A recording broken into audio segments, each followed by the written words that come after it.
Alma, time for class 22 summary and review. As you see here, we learned some suffixes, two different suffixes. The first indicating inception or the start of something, and the last was completion, so the end of something.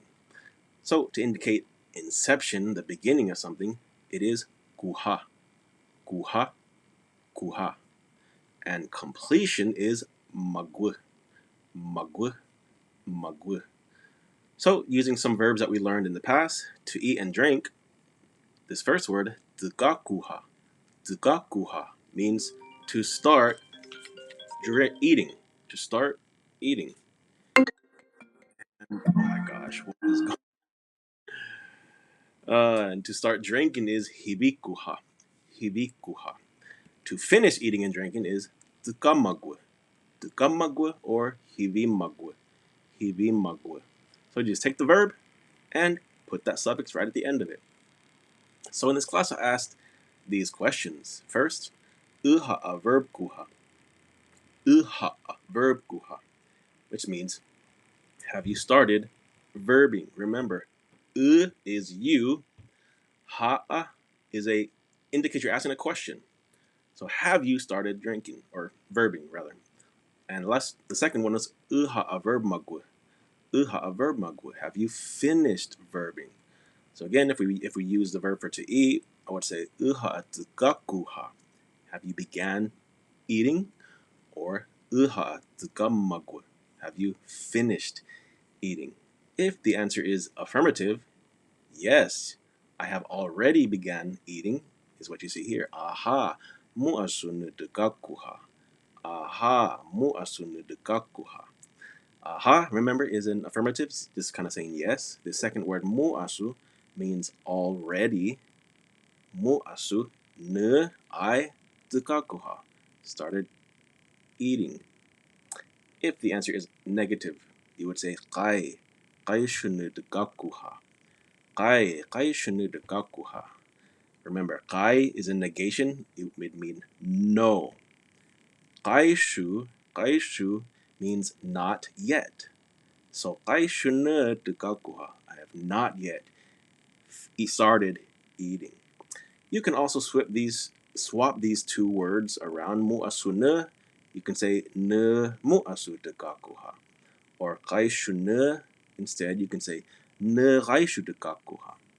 So Numa is flexible in that regard.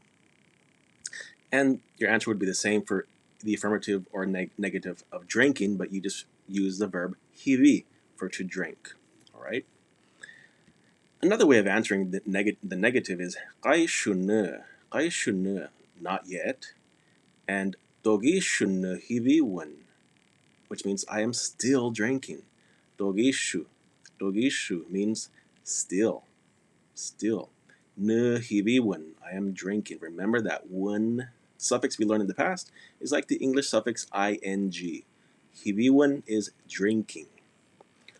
All right, we learned several different verbs. First, sa. Sa means to cook. Notice the double A because it indicates lengthened. It is a longer ah sound. Sa, sa. Next was yarua, which means to speak or to talk. We also learned dunia, which means to read. We learned dubo, which means to write. Notice that colon at the end of the O.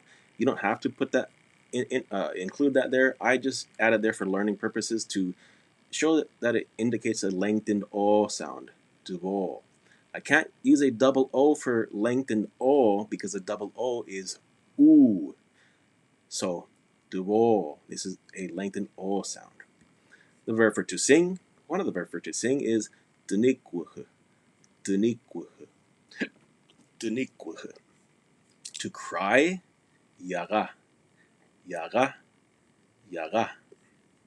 And to get dressed, namahani.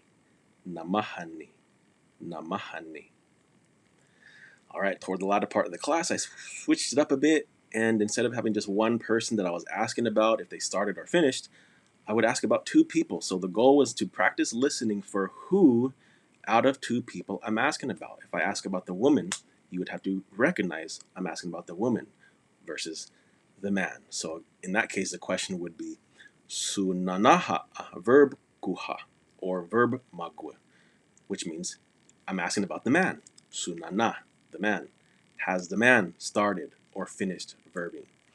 Again, if it was a positive, the affirmative answer, you'd say aha, sunana, verb kuha, or verb magwa. Yes, the man has started verbing or finished verbing.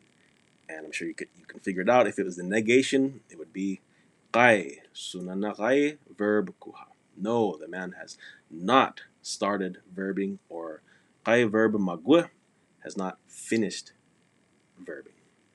So let's kind of practice that a little bit. If I say supiawabiha dunia magwa, supiawabiha dunia magwa, what am I asking about? The old woman or the old man? I'm asking about the piawabi, old woman. So has the old woman finished reading? Well, in this case, yeah, she has that little cloud bubble that says the end. So your answer would be yes. Aha, supiawabi dunia magwa. Yes, the old woman has finished reading. But if I ask suwaitziha dunia magwa, suwaitziha dunia magwa, has the old man finished reading? Well, in this case, no, he has not finished reading. So you would say kai suwaitziha dunia magwa. The old man has not finished reading. In this case, who am I asking about? Sudwivitziha dvokuha. Sudwivitziha dvokuha. Has the young man started writing? Well, in this case, yes, he has started writing. You can see him; he's in progress. So you can say, "Aha, survivitsi dvokuha." Yes, the young man has started writing. If, on the other hand, I say susuarmaha dvomagwa, susuarmaha dvomagwa, has the young woman finished writing? Well, in this case, no. She's thinking about writing. She hasn't even began. So you would say, "Kai susuarmaha dvomagwa." No, the young woman has not finished writing. Another one, if I say sunat ha anamahani magwa, sunat ha anamahani magwa, I'm asking, has the boy finished getting dressed? Well, look at him. He's still trying to put on his shirt. So no, he has not finished. Kai sunat kai namahani magwa. No, the boy has not finished getting dressed. And finally, if I say sunanaha atunikuhumagwa, sunanaha atunikuhumagwa, has the man finished singing? No, he is still singing. So you say kai sunana kai tunikuhumagwa. The man has not finished singing. Versus sumorotniha tunikuhukuha. Sumorotniha tunikuhumakuha. Sorry. Has a woman started singing? No, she has not started because she's doing something else. So you would say kai sumorotni kai tunikuhukuha. The woman has not started singing. All right. So all together here are the verbs that we learned. So kind of you can have them there on a quick shot. Also these other two ones are namahani to get dressed, and the last two we learned in the past. So that is your summary and review. Hope you enjoyed. If you have any questions, let me know. Until next time, mubunirua.